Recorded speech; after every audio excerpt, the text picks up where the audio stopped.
I want you to picture this. A potato field in Kyrgyzstan. Dawn.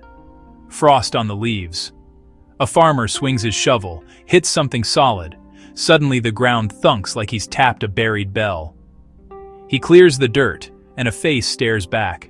Stone, weathered, and way too big to be a garden rock. Here's the mystery.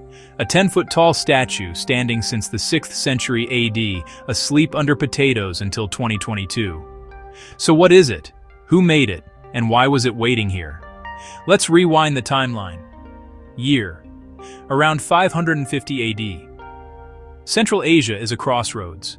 Riders cross the steppe with messages, metalwork, stories. On these plains, people raise stone figures, guardians, memorials, milestones. We call many of them balbals, stelae that mark power, memory, and movement of early Turkic cultures. Some hold a cup, some hold a blade, most hold secrets. Fast forward. The farmer calls local officials. Word spreads. A team arrives with soft brushes, tape measures, and a lot of excitement. They map the site. They grid the soil. They start reading the stone the way you read a time capsule. First clue, height, about 3 meters. That's monumental for the region. Second, the posture. Arms close, hands possibly clasping an object. That's classic for steppe monuments tied to ancestors and elite leaders. Third, surface markings. Not bright inscriptions, time sanded those away, but patterns and tool marks that match 6th century workmanship. Now here's where it gets cool. Stones don't lie, but they also don't carbon date.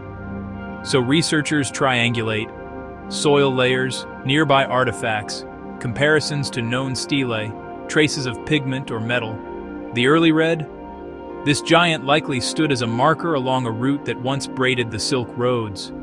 Maybe a memorial for a chieftain, maybe a territorial claim, maybe a waypoint you couldn't ignore. And the farmer?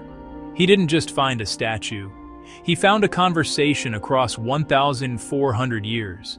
Imagine planting seeds over the same ground where caravans once traded silk for silver, and where a community carved permanence out of stone because paper burns and memory fades. Here's the reveal. The statue's biggest value isn't just height or age, it's placement. Context tells us which way it faced, what it watched, how people moved around it. If it stood by an ancient path, we can redraw maps. If it guarded a burial, we can reframe a lineage. The ground becomes a spreadsheet, and every layer is a cell filled with data. So the next time someone says just a rock, remember this field? A farmer dug for potatoes and unearthed a chapter title. Now comes the fun part, translating it. Carefully, slowly, respectfully. So the past can keep speaking. And if you're ever out there on the steppe, listen. The wind has a way of pointing at what the earth is ready to show.